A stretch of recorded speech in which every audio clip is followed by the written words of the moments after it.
하나님 말씀 같이 보도록 하겠습니다. 요한복음 5장 1절에서 9절인데요. 저와 여러분이 다 같이 자리에서 일어나셔서 한 절씩 교독하도록 하겠습니다.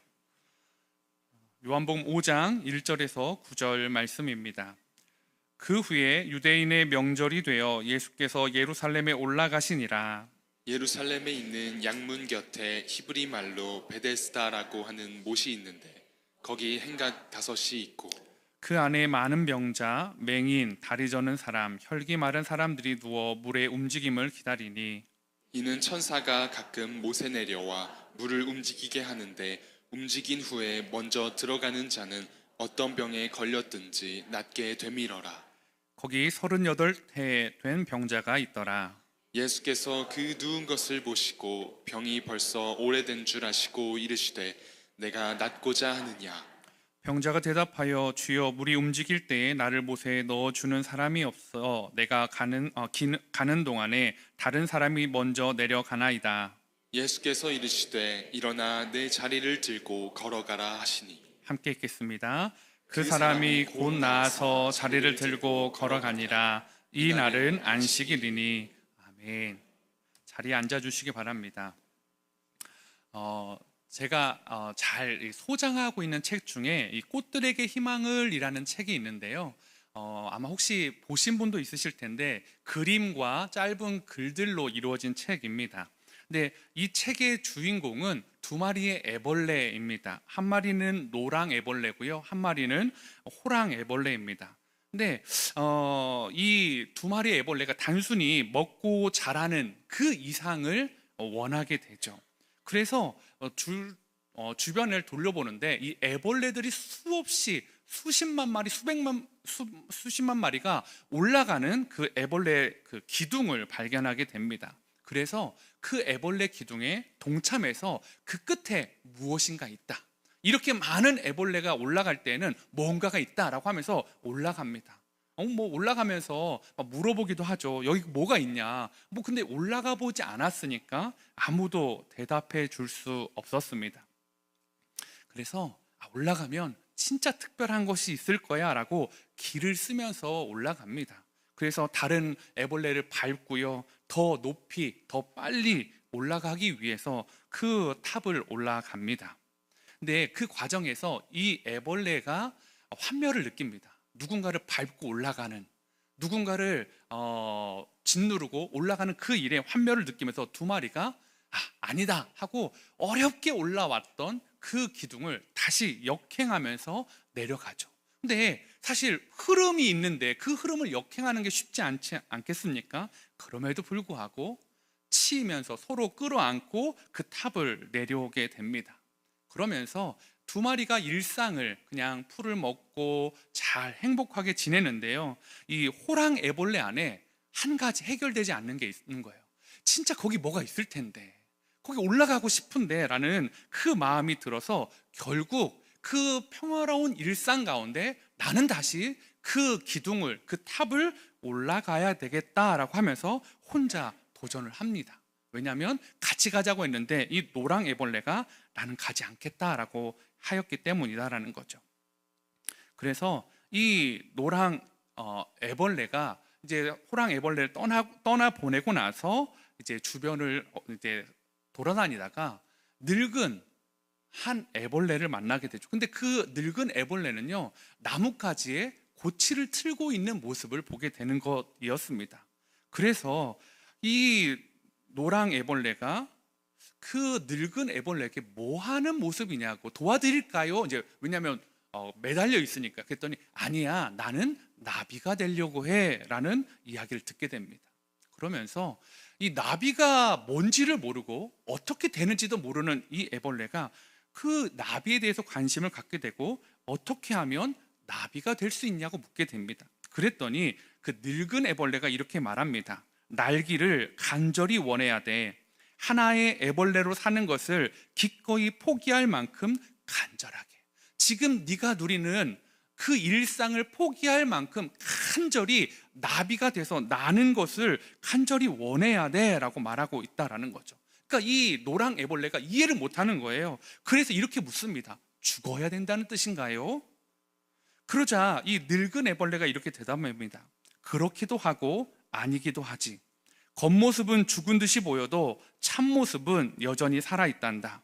삶의 모습은 바뀌지만 목숨이 없어지는 것이 아니야. 나비가 되어 보지도 못하고 죽는 애벌레들과는 다르단다. 그리고 나서 이 말을 듣고 노랑 애벌레도 그 늙은 애벌레 옆에 고치를 틀기 시작합니다. 그리고 나서 책의 시점은 다시 호랑 애벌레를 비춰줍니다. 탑을 올라가는 호랑 애벌레예요. 그리고 그 탑을 결국은 올라가는 거예요. 정말 이 호랑 애벌레가 끝까지 올라갔습니다. 그런데 아무것도 없는 거예요. 그리고 그 정상에서 보니까 그 기둥 말고도 수백 개가 되는 기둥들이 그 자신의 시야에 들어오는데 그 끝에 아무것도 없는 탑들을 올라가고 있다라는 거죠. 그리고 나서 거기에 올라왔던 벌레들이 이렇게 얘기하는 거예요. 야, 아무것도 없잖아. 그렇게 외치니까요, 또 다른 벌레가 이렇게 하는, 조용히 해. 이 바보야, 밑에 있는 놈들이 다 듣겠어. 우린 지금 저들이 올라오고 싶은 곳에 와 있단 말이야. 바로 여기가 그곳이야. 근데 그곳에 뭐가 있어요? 아무것도 없어요. 그래서 그것을 느낀 이 호랑 애벌레가 내려가면서 이야기합니다. 올라가도 아무것도 없어요. 아무것도 없어요. 근데 아무도 믿지 않습니다. 그런데 어떤 한 벌레가 그 이야기하는 걸 듣고 이렇게 이야기하는 게 제가 참 많은 생각을 하게 되었습니다. 설령 그게 사실이라도 그런 말은 하지 마. 우리가 달리 무엇을 할 수 있겠어. 즉, 그 애벌레 행렬에 있는 그 애벌레들은요, 그냥 거기를 아무 목적 없이 오르는 거예요. 그리고 그 끝에 아무것도 없어도 다른 게 할 수 없다라고 말하면서 올라가고 있다라는 거죠. 결국은 이 호랑 애벌레도 나비가 된 노랑 애벌레를 만나서 다시 그도 고치가 되고 나비가 되는 것들을 경험하게 됩니다. 제가 이 책을 제 책장에 참 이렇게 잘 간직하고 있는 이유는요, 이 책이요, 나비들의 이야기가 아니기 때문입니다. 마치 우리들의 이야기 같기 때문입니다. 많은 사람들이요, 이 애벌레들이 다른 애벌레의 머리를 짓밟고 올라가는 것처럼 세상에서 높이 올라가려고 합니다. 거기 올라가면 무언가가 있다라고 말하죠. 거기 올라가면 행복할 거라고 말합니다. 그런데 어떻습니까? 내 힘을 다하여 올라가다 힘이 떨어지면 할 수 있는 건 다른 애벌레에게 짓밟히는 것뿐입니다. 그리고 힘이 다하면 거기서 떨어져 죽습니다. 그 탑의 실체를 본 사람들이 아무도 이야기해 주지 않습니다. 소수만이 그 탑의 실체를 아는데 그 실체를 말해줘도 믿지 않고요, 말도 해주지 않고요. 그래서 이 가짜 희망의 탑을 오늘날 참 많은 사람들이 여전히 죽을 힘을 다해 거기에 소망이 있다고 오르는 모습이 오늘 우리의 삶의 모습 아니겠습니까? 오늘 이 베데스다라는 곳도 바로 그곳과 같습니다. 수많은 사람들이 모여 있습니다. 하나의 소망을 가졌습니다. 거기에서 병이 나을 수 있대라는 그 전설이요. 요한복음 5장 3절에서 4절은 이렇게 말합니다. 그 안에 많은 병자, 맹인, 다리 저는 사람, 혈기 마른 사람들이 누워 물의 움직임을 기다리니 이는 천사가 가끔 못해 내려와 물을 움직이게 하는데 움직인 후에 먼저 들어가는 자는 어떤 병에 걸렸든지 낫게 되밀어라. 전설이 있었나 봐요. 천사가 그 베데스다라는 연못에 내려와서 수면을 터치할 때 그 물이 일렁이는 그걸 보고 그 베데스다라는 못에 들어가면 모든 병이 다 낫는다라는 거예요. 그래서 많은 병자들이 모여 있다라고 말합니다. 특별히 성경에는 많은 병자 중에서도 맹인, 다리 저는 사람, 혈기 마른 사람이 누워 있다라고 하고 있습니다. 그러니까 혈기 마른 사람은 다른 세 번역에 보니까 중풍병, 몸에 마비가 있는 사람들을 이야기하더라고요. 즉 맹인이나 다리 저는 사람이나 몸에 마비가 있는 사람의 공통점이 뭐예요? 자신의 힘으로는 가장 먼저 그 물에 들어갈 수 없는 사람들이에요. 누군가가, 맹인은 물이 움직이는 것조차도 볼 수가 없습니다. 누가 야 수면이 일렁인다 그러면 그 소리를 듣고 움직여야 되는데 그러면 이미 늦은 거죠. 또 다리 저는 사람도 다리가 멀쩡한 사람에 비해서 당연히 늦고요. 마비가 있는 사람도 그럴 수밖에 없다라는 거죠. 즉, 모든 사람들이 그 기적을 체험할 수 없는 상황에서, 그런데 그것만이 유일한 소망이기에 어쩔 수 없이 그냥 그 자리에 자리를 깔고 누워 있는 겁니다. 맹인은 내 대신 봐주고 알려줄 사람을 간절히 바라고, 다리가 저는 자는 내 다리가 되어줘서 나를 넣어줄 사람을 바라고, 몸에 마비가 있는 사람은 내 마비에 된 몸을 던져줄 사람을 기다리는데, 거기에 그런 사람은 없죠. 모든 사람들이 자기만을 낫기만 원하고 있다라는 것입니다. 근데 여기가 이들에게 그 끝자락이요, 마지막 소망이요, 병원과 의사들을 전전긍긍해도 안 나았기 때문에 여기에서 기다릴 수밖에 없는, 그 들어갈 수도 없는 그 연못에 그냥 그것을, 기적을 바라보고 있는 사람들의 모습이 이 베데스다라는 것입니다. 이 베데스다라는 이 연못은요, 이 집이라는 베트와 잡이라는 헤세드의 결합이라고 학자분들이 이야기를 하더라고요. 즉, 그 말을 합치면 자비의 집, 은혜의 집입니다. 그런데요, 여러분, 이 베데스다는 진짜 자비의 집입니까? 은혜의 집입니까? 아니요. 수많은 병자들이 있는데 낫는 사람은 누구예요? 한 명이요. 가장 먼저 들어가는 1등만이 낫는 그런 곳이 베데스다라는 곳입니다. 여기는 모두가 경쟁자예요. 서로가 안부를 묻지 않아요. 그들의 시선은 어디에 있습니까? 수면에만 고정되어 있어요. 너 힘들어? 너 아파? 너 마비됐어? 내가 주물러 줄까? 너 보지 못해? 일절 말이 없습니다. 내 옆에 누가 있느냐가 중요한 게 아니라 내가 가장 앞자리에 누워 있는 것, 가장 앞자리에 가 있는 것, 그리고 수면의 움직임을 보기 위해서 다른 사람에게 관심이 없는 곳, 여러분, 그곳이 베데스다, 자비의 집이었다라는 것입니다. 여러분, 이 모습이 세상에서 말하는 베데스다 아닐까요? 은혜의 집, 능력의 집, 자비의 집.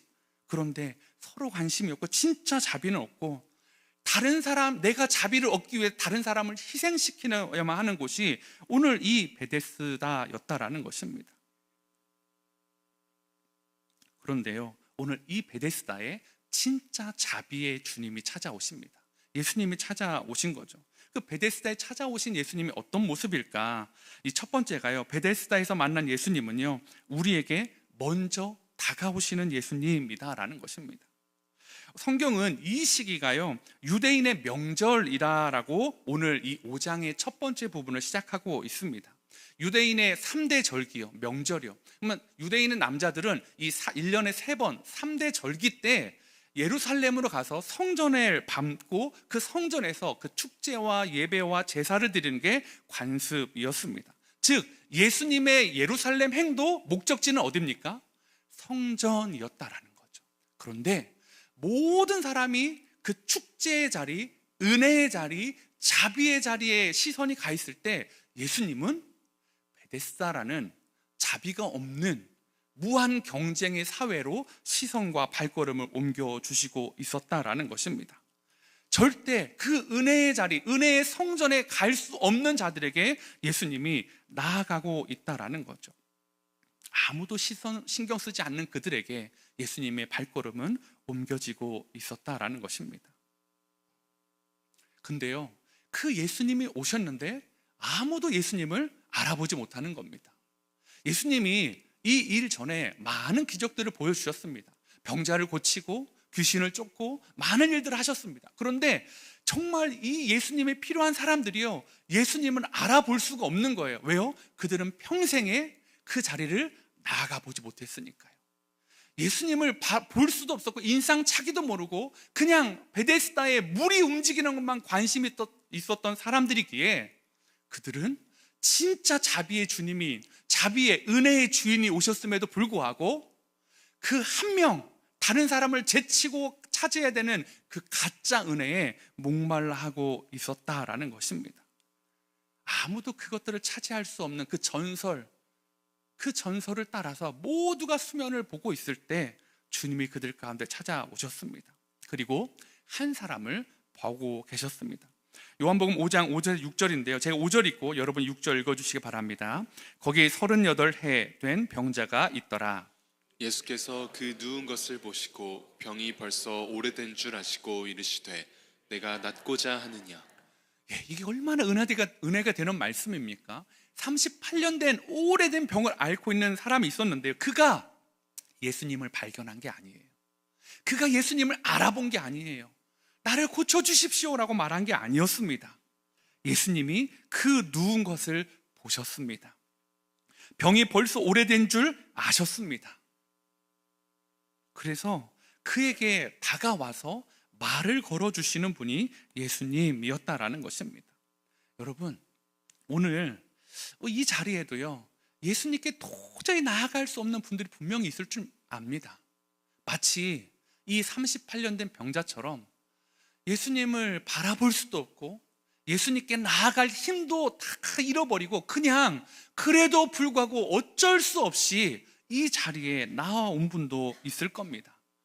우리 성도님 중에 그런 분들이 계시더라고요. 결혼할 때 배우자에게 아이고 결혼하면 예수님 믿을게 라고 해서 이 자리에 나와 있는 분들도 계세요. 그분 안에는 믿음이 없어요. 근데 약속 때문에 나와 있어요. 또 어떤 분은 이런 분이 있어요. 결혼하면서 또 약속을 하신 거예요. 근데 결혼을 했더니 예비 장모님이 그런 거예요. 다음 주에도 교회에서 보세? 네, 무심코 대답을 했다는 거예요. 근데 믿음은 없어요. 근데 마음에 약속은 지켜야 된다는 부담이 있어서 다음 주도 교회에 나오셨어요. 근데 그 다음 주도 또 나오게 됐어요. 근데 믿음은 자라지 않는 거죠. 아니면 오늘 이 자리에 또 초청돼 오신 분들 가운데 굳이 나오고 싶지 않은데 나한테는 굳이 뭐 이게 교회나 이런 것들이 막 시간 낭비 같고 굳이 뭐 예수님이 나한테는 굳이 필요하지 않은데 근데 너무 막 이 사람과의 관계 때문에 이분이 한 번만 나와보려니까 그래 한 번만 나가볼게 하고 나와보신 분도 분명히 있을 거라고 저는 생각이 되어집니다. 그런데요, 여러분 그거 아십니까? 여러분이요 예수님을 먼저 찾는 게 아니에요. 여러분이요 아내랑 배우자랑 아니면 장모님이랑 아니면 누구 친한 사람이랑 약속해가지고 여러분이 내가 여기에 나왔습니다. 그리고 나는 여전히 내 마음은 아무런 변화가 없습니다. 내가 원하는 기적은 저 베데스다에 있습니다. 내가 원하는 기적은 저 무리 일렁일 때 내 소원은 이루어질 것입니다 라고 믿는 분들이요. 그런데요 여러분, 진짜 은혜는요 여러분이 그래서 그냥 앉아있다고 생각하고 배우자를 배려해서 아니면 뭐 장모님을 배려해서 누군가를 배려해서 앉아있다고 하지만요, 주님이 여러분을 불러주셨다라는 거예요. 주님이 여러분을 먼저 찾아주셨다라는 것을 저는 확신합니다. 여러분이 애써서 시간 내시고 이 자리에 오셨지만 그것보다 먼저 그 시간을 낼 수 있도록 마음 주신 분은 저는 우리 주님이라고 확신합니다. 그래서요 저는 오늘 이 시간에 우리 귀한 이 자리에 참여한 성도님들이 찾아와 주시는 예수님을 꼭 만나기를 원합니다. 여러분을 찾으셨어요. 그래서 여러분의 마음도 움직이셨어요. 여러분의 상황도 움직여 주셨습니다.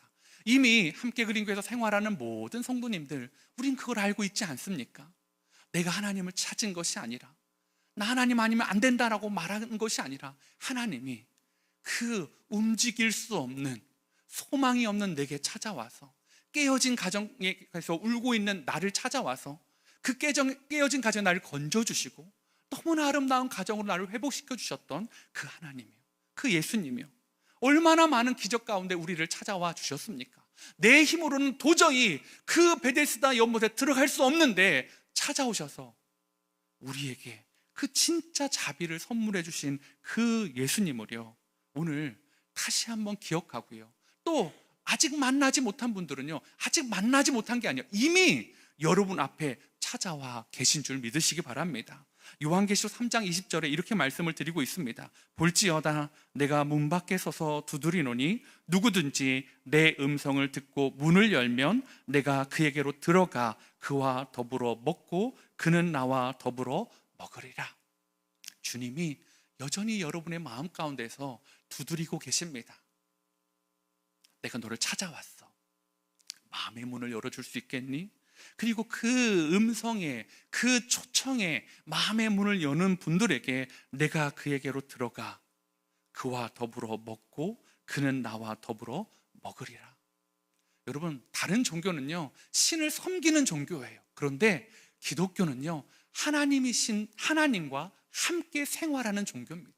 내가 하나님과 함께 살아가는 겁니다. 함께 먹고, 함께 마시고, 함께 고통 속에서 함께 기뻐하고 즐거워하고 고통을 이겨나가는 것, 그것이 진짜 기독교의 신비라는 것입니다. 오늘 여러분의 베데스다는 어떤 곳입니까? 여러분의 힘으로 극복할 수 없고 넘어갈 수 없는 그 베데스다, 남들은 자비라고 하는데 나에게는 절망이었던 곳, 나에게는, 다른 사람에게는 은혜라고 했던 나에게는 은혜가 아닌 비참함이었던 곳, 그런데도 그 자리를 떠날 수 없었던 곳, 그곳이 어디입니까? 오늘 그 자리에 찾아와 주시는 예수님을 만나는 저와 여러분 되시기를 소망해 봅니다. 베데스다에 만난 예수님 두 번째는요, 우리의 진짜 필요를 채우시는 분이다라는 것입니다. 38년 된 병자에게 예수님이 하시는 질문은 이것입니다. 네가 낫고자 하느냐? 여러분, 이게 얼마나 이게 힘들게 하는 질문입니까? 왜 있는지 몰라요? 아마 예루살렘에 있는 사람은 다 알 거예요. 베데스다, 왜 거기에 사람들이 있는지, 왜 그 물을 다 시선을 고정하고 있는지, 낫고 싶으니까 낫을 수 없는 사람들, 세상에서 낫지 못하는 사람들이 마지막 지푸라기라도 잡는 심정으로 거기에 가 있는데, 그 사람에게 너 낫고 싶어? 라고 묻는 예수님이요. 그런데 그 질문에 대답하는 그 38년 된 그 병자의 대답이요, 더 슬픕니다. 오늘 7절에 보니까 이렇게 말합니다. 병자가 대답하되 주여, 물이 움직일 때 나를 못에 넣어주는 사람이 없어 내가 가는 동안에 다른 사람이 먼저 내려가나이다. 여러분, 좀 이상하지 않습니까? 질문은 뭐였죠? 네가 낫고자 하느냐예요. 그러면 답은 간단합니다. 뭐라고 대답하면 됩니까? 낫고 싶어요. 네, 정말 그래요. 아니면 보면 몰라 화를 내고 쫓아버리면 되는 겁니다. 그런데 이 병자가 하는 말은 나를 못해 넣어주는 사람이 없어 내가 가는 동안에 다른 사람이 먼저 내려간다라고요. 제가 이걸 보면서 이 38년 된 병자의 어느 순간인지는 모르지만 소원이 바뀌어버렸구나. 처음에 소원은 뭐였어요? 낫는 거였어요. 근데 그 다음에 소원은 뭐가 됐죠? 나를 물에 넣어주는 사람을 만나는 거예요. 물론 그렇게 해야 병이 낫기 때문일 수 있습니다. 그런데 주님이 물으셨잖아요. 너 물에 넣어주는 사람 원하냐가 아니라 너 낫기를 원하느냐?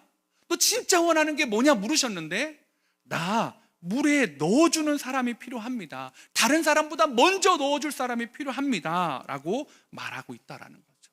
여러분, 혹시 우리의 기도 제목도 이렇게 바뀌어버린 건 아닙니까? 진짜 원하는 것 있는데, 진짜 바라야 되는 게 있는데 자꾸 다른 거죠. 그냥 낫기를 원합니다 하면 되는데, 물에 넣어줄 사람, 내 상황이 이렇습니다, 이런 상황입니다, 이런 것을 하나님께 말하고만 있는 그런 것은 아니십니까? 여러분, 예수님을 혹시 세상의 경쟁에서 조금 더 빨리, 조금 더 먼저 그 베데스다 연못에 넣어줄 수 있는 도움의 하나님으로만 혹시 여러분 생각하고 있는 건 아닙니까? 예수 믿으면 저 기적을 차지할 수 있어, 누구보다도 저 연못에 빨리 들어갈 수 있어, 그래서 나는 나을 수 있어, 내 뒤에 있는 사람들 눈물 상관없어, 예수님 그래서 도와주십시오라는 것이 혹시 우리의 기도라면, 여러분 그곳이 예수님을 믿는 공동체, 교회입니까? 자비의 집입니까? 아니죠. 세상에서 더 빨리 경쟁에서 승리하기를 원하는 수단이 교회가 돼버린 건 아닐까요? 사랑하는 성도 여러분, 오늘 그래서요, 그렇게 자신의 기도 제목조차도, 자신의 진짜 소원조차도 알지 못하고 진짜 기적, 진짜 자비가 왔는데 엉뚱한 곳에서 자비와 기적을 찾는 그 38년 된 병자에게 주님이 너는 아직 멀었다, 너 나 다른 사람한테 가봐야 되겠다, 혹시 다른 사람 물어 너 낫길 원하느냐? 너 낫길 원하느냐? 물어보시는 게 아니야. 엉뚱한 답인데 기도도 제대로 할 줄 모르고 그런 사람에게 주님이 뭐라고 하신 줄 아십니까? 8절 9절에 이렇게 말씀하십니다. 예수께서 이르시되 일어나 내 자리를 들고 걸어가라 하시니 그 사람이 곧 나아서 자리를 들고 걸어가니라. 이 날은 안식일이니 라고 말하고 있습니다. 여러분, 주님은요, 엉뚱한 대답을 한 그 사람을 책망하지 않습니다. 그냥, 그래, 너 진짜 이 거짓 속임수의 베데스다에 초점 맞춰 있는데 나한테 시선을 두고 이제 봐라, 네 자리를 들고 걸어가라 라고 말씀하시는 것을 그가 듣고 곧 즉시 나아서 자리를 들고 걸어가는 기적을 경험하게 되었다라는 것입니다. 사랑하는 성도 여러분, 우리는 어떻게 기도해야 될까요? 오늘 정말 세상의 베데스다에 속아서 너무 힘들어서 그 경쟁 사회 가운데, 그 힘든 가운데 치여서 하나님이라도 내가 한번 만나봐야 되겠다 혹시 오신 분들, 여러분, 기도 어떻게 하는 거 어렵지 않습니다. 그냥 여러분의 마음을 아뢰시는 겁니다. 나는 낫고 싶습니다. 나는 이 문제 때문에 너무 힘듭니다. 하나님 도와주십시오. 예수님 계시다면 진짜 이 문제를 좀 해결해 주십시오. 여러분, 그럴 때 주님은 그 기도가 형식에 맞지 않아. 그 기도는 너는 아직 교회에 온 시간이 너무 짧아, 수습기관이야, 넌 인턴 성도야, 그렇게 말씀하지 않으십니다. 네가 진짜 낫기를 원하느냐? 낫기를 원합니다. 예수님을 원한 사람도 아니고 예수님을 바란 사람도 아니고 예수님을 붙잡은 사람도 아니었지만 그에게 진짜 베데스다 자비의 주님이 되어주신 그 주님께서 그에게 일어나 내 자리를 들고 걸어가라 말씀하십니다. 사랑하는 성도 여러분, 하나님 앞에 좀 편안하게 좀 이야기해 보십시오. 기도를 몇 분을 해야 되나? 기도를 어떻게 시작해야 되나? 어떻게 마무리를 해야 되나? 어떤 말로 해야 되나? 내 마음을 어떻게 포장해야 되나? 아니요, 주님 앞에 나 낫고 싶습니다. 마태복음 6장 8절에 그래서 이렇게 기도하라고 말하고 있습니다. 그러므로 그들을 본받지 말라. 이방 사람들의 기도를 본받지 말아라. 구하기 전에 너희에게 있어야 할 것을 하나님 너희 아버지께서 아시느니라. 여러분, 무엇이 필요해서, 무엇이 힘들어서 하나님 앞에 그렇게 울고 계십니까? 오늘 그것들을 하나님 앞에 그냥 날 것으로 그냥 이야기해 보십시오. 하나님께서 그것을 들어주실 줄 믿습니다. 저는요, 요즘 이런 은혜를 참 많이 누리고 있습니다.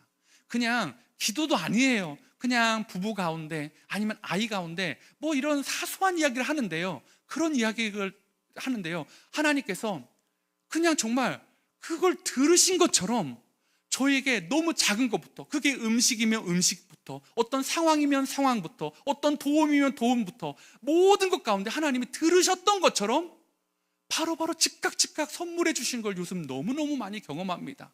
그래서 아이들한테 맨날 얘기해요. 봐라, 하나님이 우리의 이 기도 같지도 않은 작은 대화까지도 하나님 듣고 계시지 않니? 여보, 하나님이 이렇게 들으시니 얼마나 감사해. 여러분, 하나님이요, 이렇게 듣고 계십니다.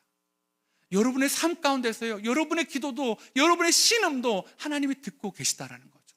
그러면 물으실 거예요. 그럼 목사님은 다 기도가 이루어졌습니까? 아니에요, 그렇지는 않습니다. 그런데 제 안에도 여전히 고통이 있고요, 부모님의 아픔이 있고요, 또 제 육신의 연약함도 있고요, 많은 고민들이 있습니다. 그런데요, 다 이루어지진 않았는데 하나님이 듣고 계시다라는 거예요. 하나님이요, 내 작은 신음에도 응답해 주신다는 게요, 그 큰, 아직 이루어지지 않은 큰 절망 앞에 낭망하거나 포기하지 않는 것이 아니라, 세상을 향해서 또 나아가서 다른 희망을 찾는 것이 아니라 주님 앞에 엎드려져 기다리게 하는 인내를 저에게 주고 있다라는 것입니다. 사랑하는 성도 여러분, 함께 그린 교회가 진짜 베데스다가 되기를 원합니다. 함께 그린 교회 있는데 오직 한 명, 가장 빨리 연못에 들어간 사람만 행복하고 병이 낫고 부자가 되고 자녀가 잘 되고 그런 사람 있는 교회가 아니라, 그래서 교회 왔는데 아무도 바라보지 않고 하나님 경쟁자예요. 하나님 나 어떻게 하는지 알죠? 오늘 내가 어떤 마음으로 나왔는지 알죠? 다 경쟁자예요. 나한테 인사하지 마. 하나님이 당신을 사랑하시면 무슨 사랑해, 나만 사랑했으면 좋겠지, 막 이러고요, 막 처절하게 막 눈에 불꽃을 치고 사랑하는 교회가 아니라, 교회는 그런 것이 아니잖아요. 내 기도 들어주시면 저 사람은 안 들어주시고, 내 기도 들으면 다른 사람은 눈물 짓는 것이 아니라 주님이 찾아와서 모든 것을 응답해 주실 능력이 있는 분이 바로 우리 사랑의 주님 아니시겠습니까? 사랑하는 성도 여러분, 오늘 그런 교회가 세상에 보여주는 곳 되기를 원합니다. 저 교회 가니까 이상하더라. 나한테 자리를 양보해. 베데스다의 앞자리로 다 양보해줘. 그리고 날 위해 기도해줘. 당신의 기도가 응답되기를 원합니다. 당신의 어려움이 해결되기를 원합니다. 내가 도와줄 수 있는 건 무엇입니까? 이상하게 가장 먼저 뛰어들어야 되는 세상의 법칙은 베데스다인데 이 교회는 그렇지 않아. 나를 먼저 밀어주려고 해. 나를 위해 기도해줘. 나를 사랑해줘. 여러분, 그곳이 함께 그린 교회가 되기를 소망해 봅니다. 오늘 말씀을 시작하면서 꽃들에게도 희망을 이라고 책을 설명해 드렸는데요, 나비가 있어야 꽃들에게 희망이 있어요. 왜요? 꽃이 피고요, 열매가 맺고요, 나비가 있어야 됩니다. 여러분, 우리에게 희망은 누구십니까? 예수 그리스도. 세상에 그냥 끝간데 없는 탑을 오르는 것을 그냥 멈추시고요, 주님 앞에, 그 탑은요 내 힘으로 다른 사람 밟아서 올라가는 탑이 아니라 나비가 되어서 올라가야 되는 탑입니다.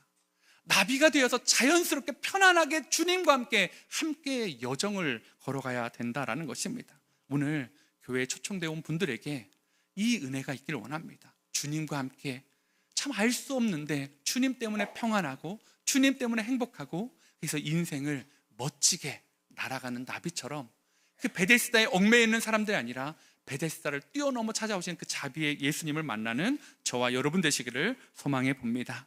우리 시간에요, 이 말씀 생각하시면서 내 갈급함이라는 찬양인데요, 가사가 이렇습니다. 내 갈급함 어느 곳으로